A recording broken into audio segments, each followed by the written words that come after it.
Yesterday, they presented today. Fortunately, they'll be able to present again. La Academia Dolores Huerta is definitely one of our academic language development for all schools that focuses on the performing arts.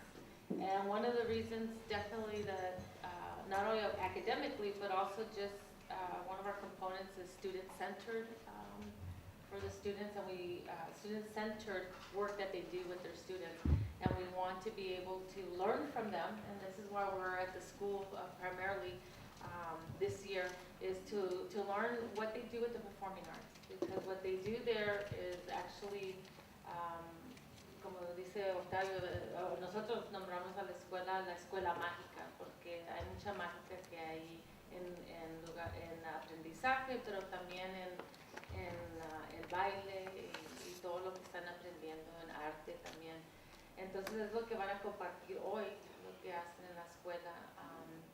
Y ahorita no tengo, quería hablar un poquito sobre también los padres ahí que entrevistamos, les repetí, y los comentarios que ellos tienen de la escuela, porque los comentarios son sobre sus niños que vienen de otras escuelas y van a la academia, que aprenden bastante, pero principalmente es sobre lo que están aprendiendo en el baile folclórico que hacen y las otras áreas que aprenden y que cambian a los niños. Y hay, por ejemplo, una madre que estaba explicando sobre su niño, y hace que Octavio hablar sobre él, un poco del estudiante, pero ella comentó que cuando él llegó allí no quería ir a la escuela, y siempre estaba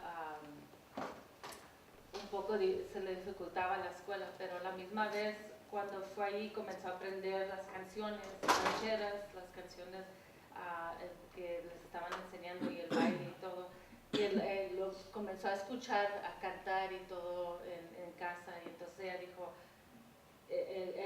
principalmente lo que él aprendió es la identidad de quién era él, sobre lo que aprendió en la escuela, y entonces ya sé que Octavio va a hablar sobre él, pero son los comentarios que hablaban los padres, que cómo ellos cambiaron a su niño o niños y niñas que tienen ahí.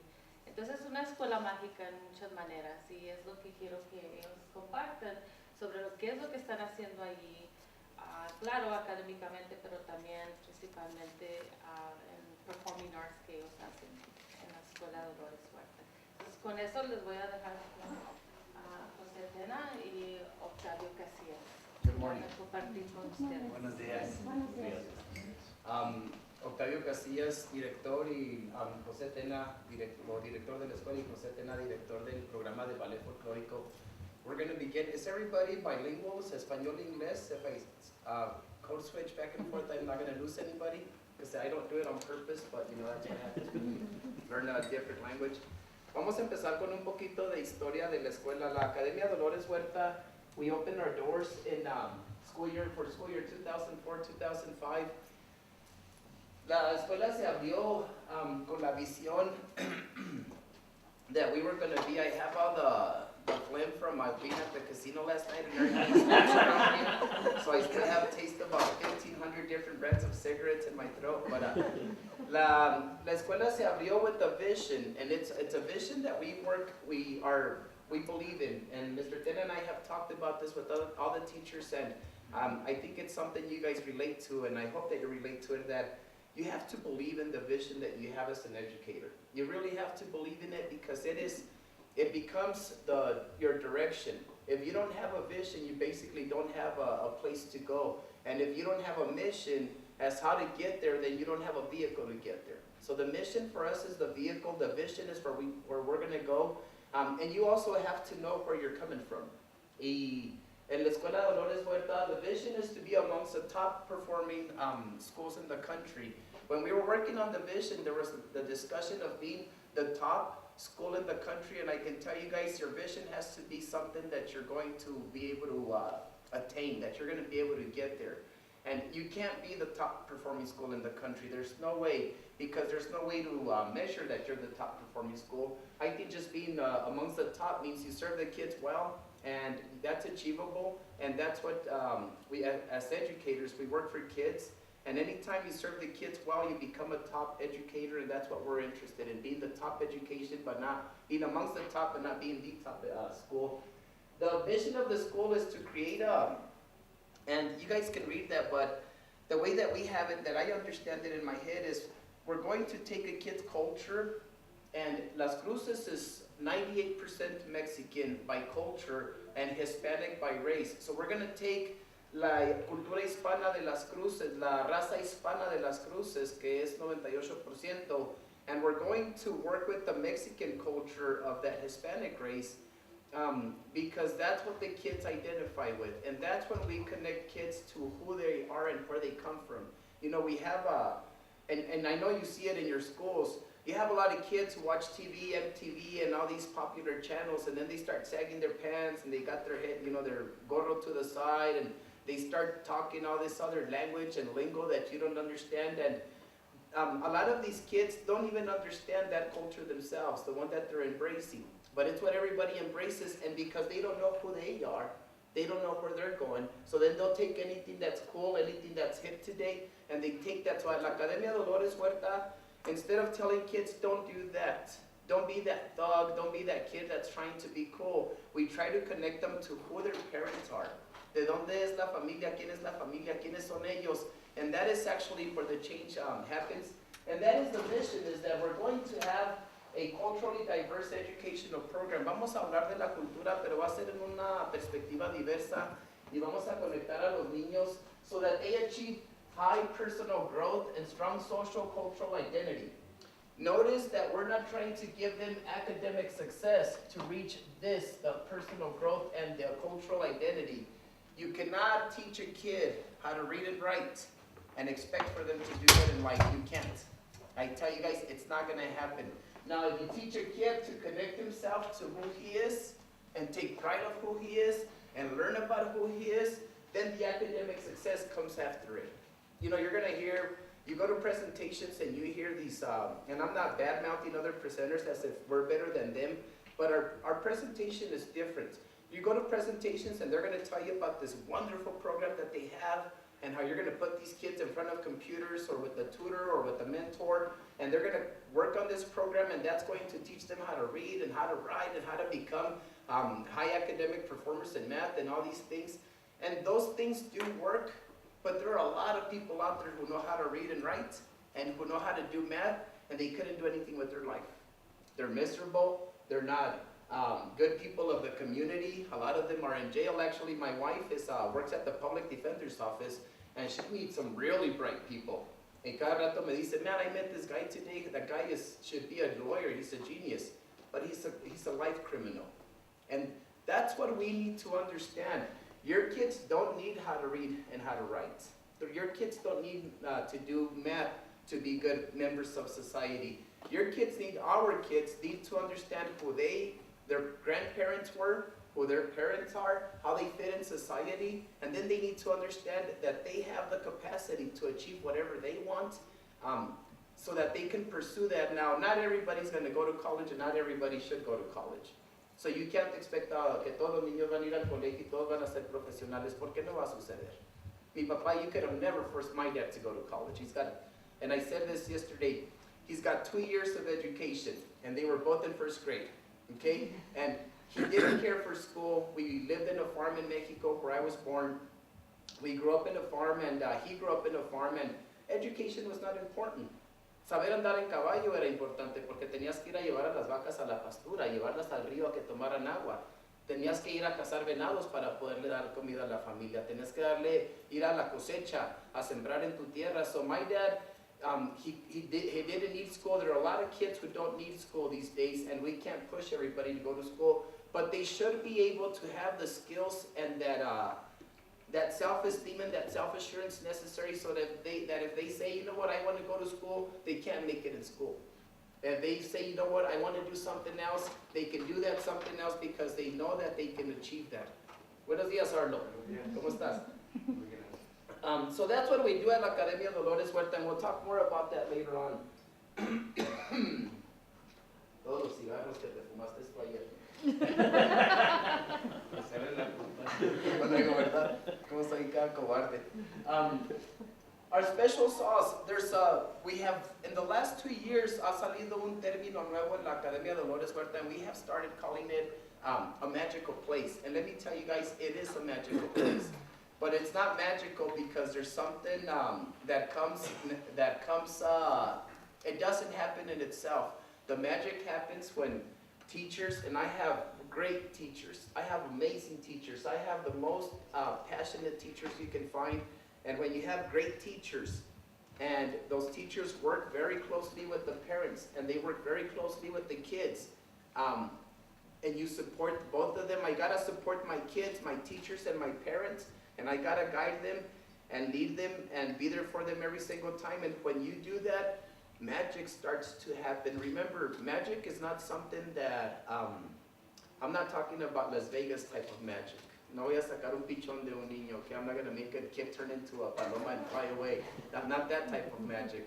We're talking about the magic that when kids come in, you see it in the way they dress, that they're lost. You see it in the way that they're dressed, that they have low self-esteem, low self-assurance, that they have never felt successful in school. Nunca han sobresalido en la escuela. Entonces los niños se ven perdidos, llegan a sus clases, and you guys see these with your kids. You see these little girls coming in, you know, they're in middle school, y traen las faldas bien cortitas y las blusas bien caídas, and, you know, other people may look at those kids and not understand it, but I look at my students, my female students, y cuando vienen así, I know that they have that little skirt on and that inappropriate blouse because they have low self-esteem. And I know they're lost. Just with that, I know they're lost. I know they're going to require work. I know que en cuanto llegan en 6th grade y las veo vestidas así, luego empiezo a formular cómo es que voy a trabajar con esa niña. You know, the most important thing is for me to get to know who mom and dad is, or who they are.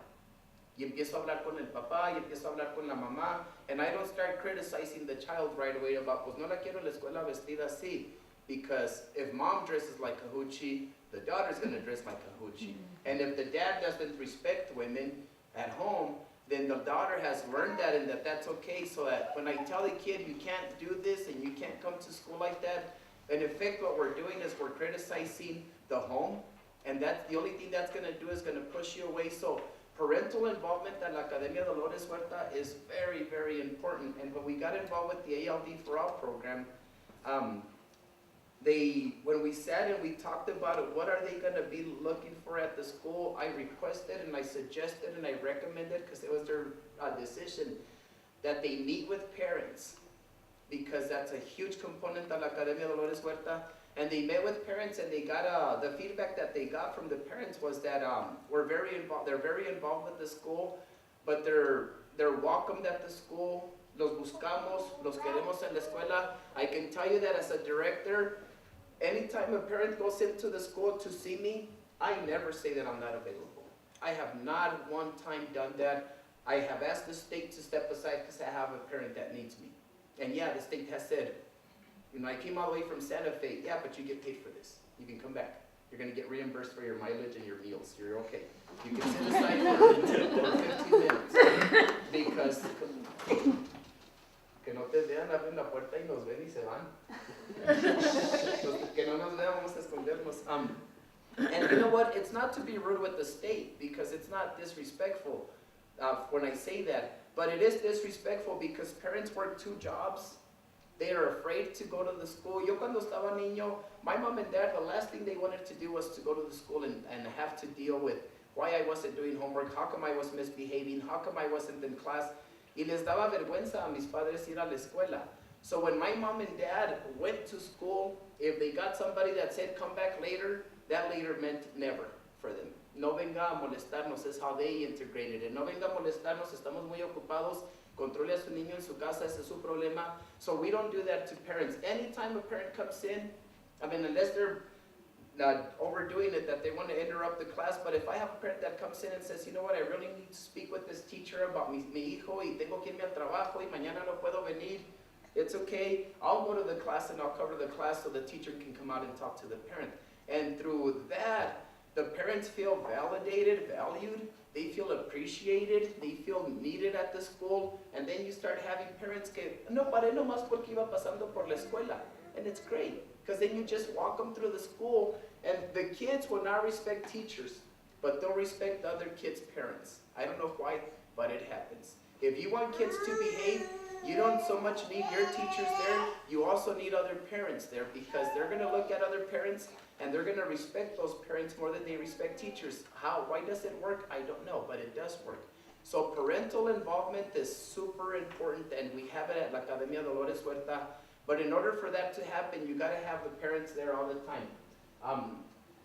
So that's the visual and the performing. The magical school is the special sauce, and it happens. Visual and performing arts that permeate the school's surrounding community, they permeate the school as well.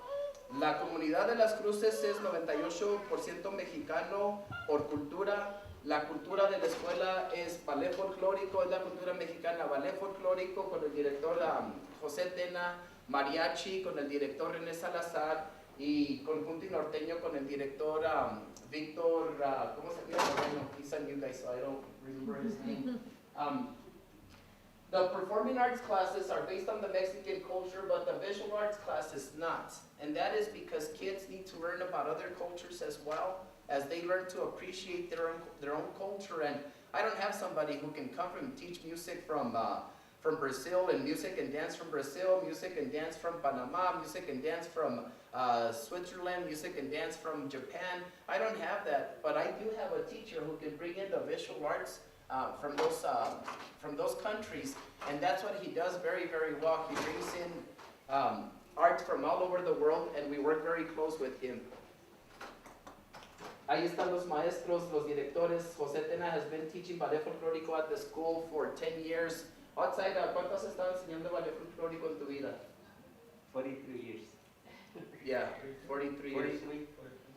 He's been teaching ballet folclórico for many, many years. He's the best for ballet folclórico director that I could have. So sometimes he says, Now 45.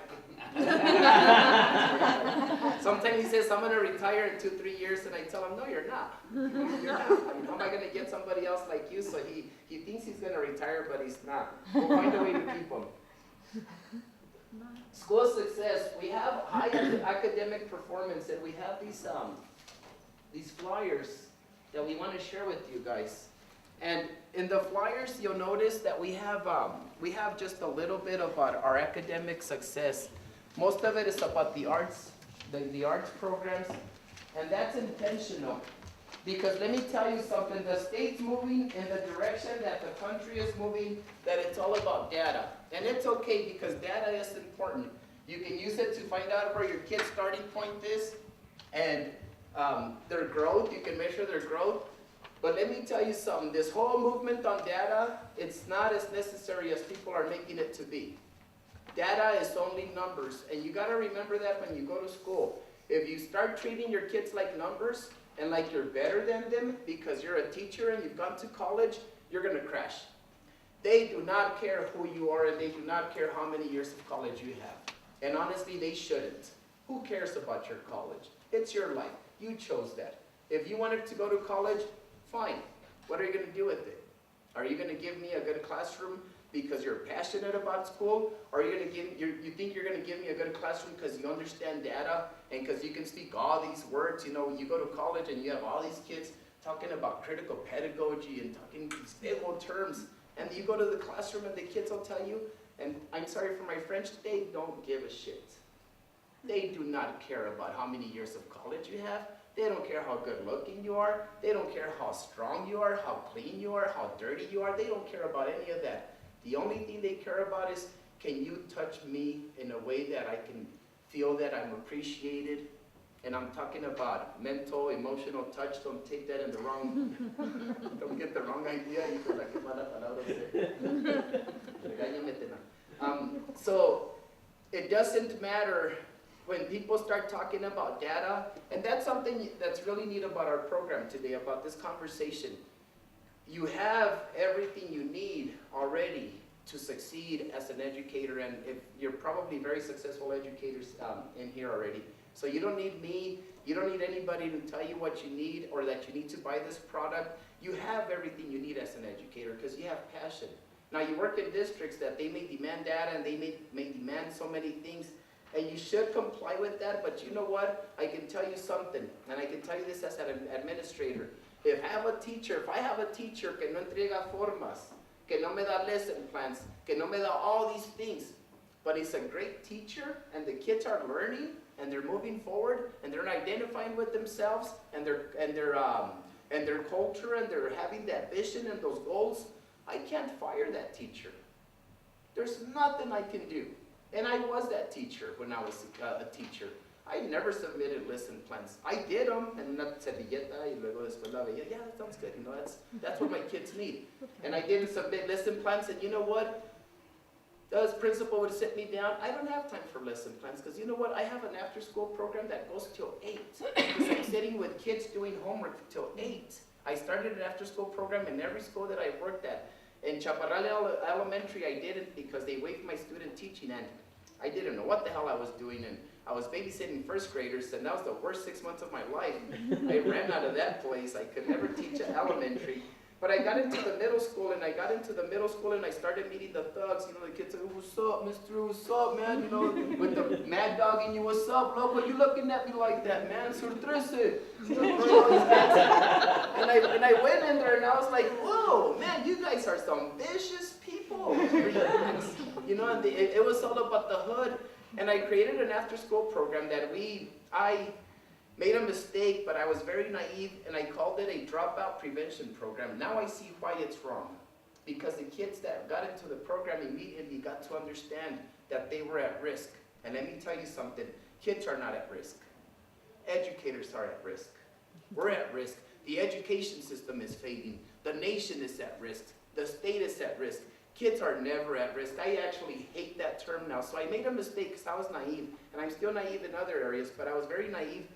I started at Camino Real 60s. I started with, in the after-school program, I started with 72 kids, and every single kid was selected by me because I went through the school's records, and I took all the English language learners, all the ELLs, and every single kid that I admitted into the program was taking 7 classes and had at least 5 Fs, and were passing 2 classes. They were usually passing something like PE and some other Mickey Mouse class. And so we took this after school, I created this after school program, and all the thugs started coming in. I called mom and dad, tiene que venir su niño, le voy a ayudar. And I started it in January of 2003, and by May of 2003, out of the 72 kids, 67 of them had A's in every single class. And I can tell you something, and it's not something to applaud for, because it's pathetic. It's devastating that all these kids had A's 5-6 months later, but had F's their whole life, and I didn't teach them how to write, I didn't teach them how to read, I didn't teach them how to do math. The only thing I did is I was there for them. That's it. I was there for them. And I can tell you, if a kid asks you for help, you never say, I'm too tired. You never say, I'm hungry. You never say, tengo que ir a hacer algo. You never say, my wife is calling me, so I gotta go and cook dinner, even if it's true. The wife can wait. You never say that, because when you tell a kid no, he knows he's not worthy. And that's what I did with my kids. You know, I started the after-school program. That was the first one I ever did. Sometimes I would be there till 9 or 10, helping kids in all subjects. And I was at a huge school. How many teachers do you think volunteered after they started seeing that the program started working? They all have said, these kids can't do it, these kids are all into drugs. Yeah, sometimes you're in the after-school program and you can't lose it. Just because you're decided, I'm going to take time for that kid at that moment, don't expect for that kid to change, because he's been let down his whole life. So I had kids that would stay for the after-school program, and then they would go outside and they would smoke pot and come back inside, you know, with their eyes all red, all cross-eyed, and I'd tell them, come on, you think I'm a rookie at this? I know what you're doing, but I never got mad about it. I had a girl slap me once, and it felt great. My face burned. And you know why she slapped me? Because she asked for permission in the after-school program to go use the restroom. And after 20 minutes of her being gone, I became a little bit worried, so I got somebody to watch the class, and then I found her in the back of the school having full-blown sex. The whole thing. And the whole Kama Sutra, and I was like, wow. You know, this is cool, you can't do this. And I told her, you know, put your clothes back on, and the boy needs to go because he wasn't even from the middle school. I went back into the classroom, and I didn't know how to deal with this, so I'm working with kids, and then she comes in, and I don't even want to talk to her, I don't even want to see her. And I asked her, you know what, actually, I need you to get your stuff, call mom and dad so that you can come and get picked up. And she went up to me and whack, she smacked me. And I just looked around, and did everybody see that? Yes, Mr. Cool, huh? What did you do? You just stand there, and the important thing about that is she came the next day to class, and she asked me, Mister, what are you going to do? Because I slapped you yesterday. And I said, what do you want me to do? And I said, how many times have you been sent to the principal's office? How many times has it helped?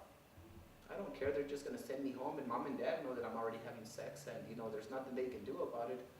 Well, then what am I supposed to do? You know, just have a seat, and let's do some homework. And she couldn't believe it. You're not going to do anything? No. What am I going to do? And she couldn't believe it. And that, in effect, had more of a change in her than if I would have done something about it. I think I did more about it that day than it had done in the past. And honestly, it's because I was so naive and I didn't know how to deal with it. But I did that, and it's just, kids, if you say no to them when they need you, they're not ever going to ask you again. And you don't need to teach kids how to read and write. You need to teach them that they're important and that everybody has dreams and goals. I've known Boris, that sits in the back over here, is the principal at Santa Fe now. I've known Boris since I must have been about 22 at the time, 21, 22. And at that age, I was one of the most lost kids you could have ever met. I was already 22, 23. I had just graduated from high school at the tender age of 20. I got out of high school with a .09 GPA, and then I went to get a bachelor's, and it only took me 8 years to get the bachelor's. I went from 92 to 2000 to get a bachelor's, from 1992 to 2000, and I could read, and I could write, not very well, but I was lost. I mean, I was one of those kids that when I went to high school, I didn't ever do any work, ever, ever. I can honestly tell you guys, I did work for one teacher, and that's because she kept failing me. And I didn't want to drop out, Miss Greenwood, and we're still good friends. You know, she's about 82. I still visit her very often. We still talk about it, and she says, and I still tell her, I can't believe you failed me all 4 years of high school. That was cruel. And I had to go to night school, and guess who was my teacher at night school? She was. And so I had gotten used to this. You're a bilingual kid. Nobody cares about you. You're Mexican and you're brown. Nobody cares about you. You're poor. Nobody cares about you. The only thing I had to do was go to school, sit in class in the back, don't bother anybody. I could sleep. I could do whatever I want. And at the end of the school year, I would get a C. Magically. And I never did any work. And that is the honest truth. I never did any work except for Miss Greenwood, because she made me. And she made me, and she said, I'm not going to pass you. And I would get an F at the end of the semester, and I would go, oiga, Miss, ¿qué pasó aquí, Miss? Me dio otra F. No, I didn't give you an F. You earned it, Octavio. You don't do anything. I know I don't do anything in the other classes. I haven't done anything for 12 years. Now you want me to start working? Yes.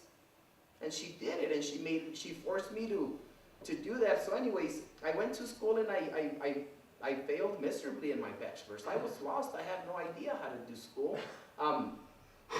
And I remember when I was a kid, I remember this math teacher, and I remember him very well. And I knew he hated me. And I remember those teachers. I remember this big white woman in one of my social studies class, and I was afraid of her. I know she hated me. I remember the brown teacher with the Spanish last name, who also taught social studies and showed all the movies on Vietnam. I know he hated me. I know he hated me because one day we took a test, and he says in front of the whole class, if my golf scores were as low as Mr. Casillas' exams scores, he says I would be a very wealthy professional golfer. And I had no idea what golfing is. I didn't know that a 55 made you a Tiger Woods. But I do know this. When he said that, I know the whole class laughed. And I know there was that weird feeling that, honestly, I wanted to get up and just go up to him and, I know you're saying something about me. No sé qué estás diciendo, but I feel like murdering you. I could feel it. And I can tell you this. You do that to a kid, you might as well shoot him. Okay? You might as well run him over in the parking lot outside. Because that's what he did to me. He ran me over that day. He ran me over. The big white teacher ran me over when she would talk about me in class and make fun of me. The teachers that I would go and say, can you help me? Because I need to do this. No, because you always turn in assignments late, because you never do them on time, because your penmanship is terrible. So I would ask for help. And instead of being told, yeah, I'll help you, I was told why I wasn't worthy of help constantly. So I got to the point that honestly, with all due respect, I don't care. I'm not going to do anything. And I didn't. And if you guys do that to kids, and I've learned that from my own mistakes, if you guys do that to kids, you will never reach them. You're going to keep losing them. Let me get back on track because I have severe ADHD and I'll go on forever. We have huge parental involvement. We have minimal discipline problems, and I mean minimal. None. We don't have bullying. We don't have fights. In 10 years of the school being opened, we have never found the gang tagging on the wall, on the table, on a chair, anywhere. Not inside the school, not outside the school. You know why? And we don't tell the kids anything like that. Because kids don't feel the need. When kids join gangs or groups that don't do well, they're looking for acceptance and they're looking for belonging. And when they belong to something, and I belonged to a gang when I lived in California, I know all about Sur 13. Unfortunately, I don't have a clean past. I have a, let's not talk about my past. But we don't have that at Academia Dolores Huerta. You know what we also don't have? We don't have boys perving on girls, because I don't put up with that. I believe that as men, we have the responsibility to treat women with respect, but I believe more than that, that women set that standard for men. So I don't force my boys to respect women. I talk to my girls about how they should respect themselves so that the boys respect them. I tell them, and some people say we shouldn't have those conversations with the girls because you're going to get accused of sexual harassment or something. No, I talk to my girls when they wear low cleavage, why you shouldn't. And I tell them it's pretty sad when a man can't look at you in the eyes. And you may feel good right now, but later on, mija, when you grow up, you're going to understand that disrespect and you're going to hate yourself for it. And it's not who you want to be. So I tell them it's not about your body not being pretty or you not being beautiful. It's that you don't have to advertise. You're not a billboard. And they understand it, believe it or not. Little girls get that. And they see it. They see that I'm not a pervert. I'm not a pervert.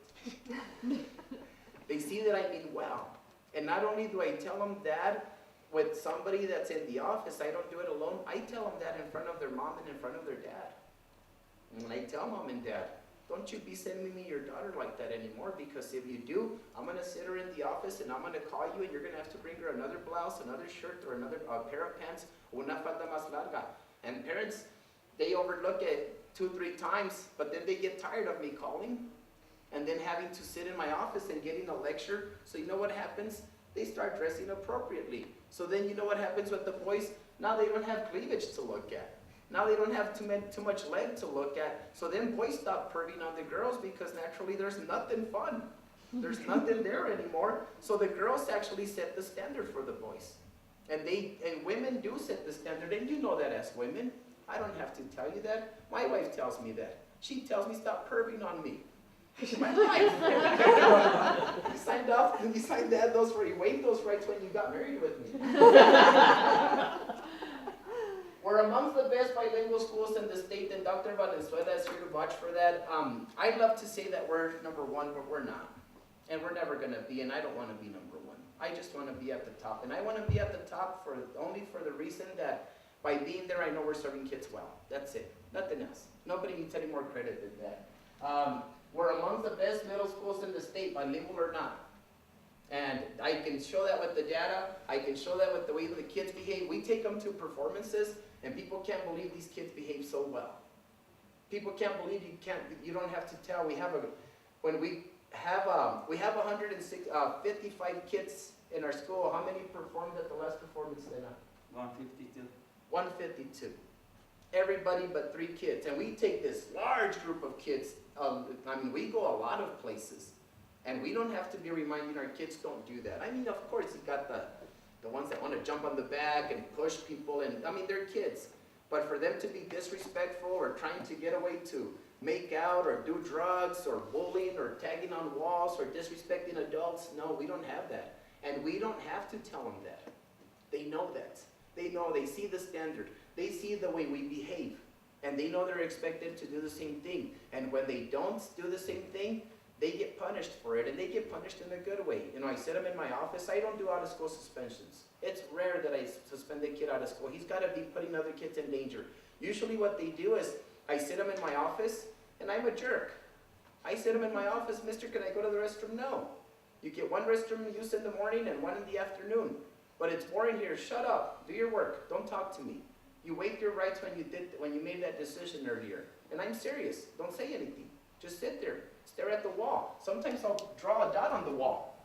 And I'll sit them and stare at that dot. If you're not going to be working, stare at that dot. Before you know it, they're going cross-eyed and they're like, mister, this is terrible. I know. You're supposed to be in class and you're supposed to be with your peers, but you don't make good decisions.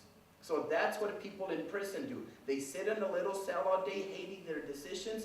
That's you. And if you don't want to be there, then stop making those stupid decisions. I told you I was going to give you a week, and you're getting a week, period. I'm not soft on the kids. What you see is what you get. Whether they like it or not, you know what? And I sing terrible. And while I'm working, I'll put on music and I sing, and they're like, oh, man, shut up. No, it's my office. I can sing if I want. And they hate it. I love it. Happy children. ¿Me puedes ayudar con las luces? If we can make it a little darker so they can see that. We need, there you go. These girls right here are 8th graders. And when they came in 6th grade, and this is very common, our kids come in 2 or 3 years behind grade level. Either 2nd or 3rd grade level for reading and math, and you know they're usually very comparable to each other, the levels. And in 6th grade, about 40 to 45% of our kids will make it to the honor roll by spring. In 7th grade, those kids, we move up like 60 to 65% of them get into the honor roll by 7th grade. By 8th grade, about 80 to 85% of our kids all have A's. And it's not because we have an easy curriculum. We have a harder curriculum that the district schools do in Las Cruces. And these kids are happy. What makes the difference with us is this, the way they're dressed. That's what makes them happy. It's very different when you get a kid that comes in, has never been successful at school, has always had teachers who turn their back on them. Not always, because we have good teachers, but they're used to being having teachers who turn their back on them. Now they have a principal and good teachers, and they have a principal. I'm not afraid to tell my kids that I love them, boys or girls. I will look at them in the eyes and I will tell them, I love you.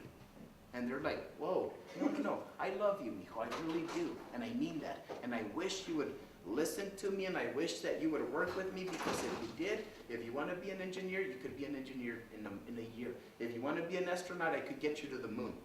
If you want to be a doctor, I could get you into medical school. And it's not a lie. We have Oscar Cobos, one of our kids who started with us at La Academia when we first opened, and it was crazy when we first opened. He just got accepted to UC Boulder for School of Law.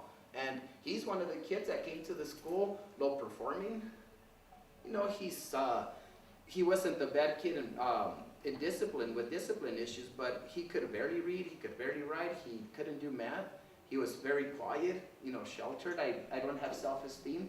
And working with those guys a little bit at a time, we saw him go through high school, and he did good. He kept going back to La Academia, because that's another thing we do. When our kids leave La Academia, they still come back to La Academia.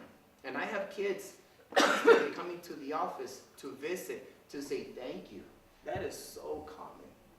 And let me tell you, when a kid says thank you, and they look at you in the eyes, and they really mean it, that moves me. And you know what I do with my kids? I cry with them all the time. I don't care. You know, I grew up in a macho home where my dad never cried. I don't want to be that guy.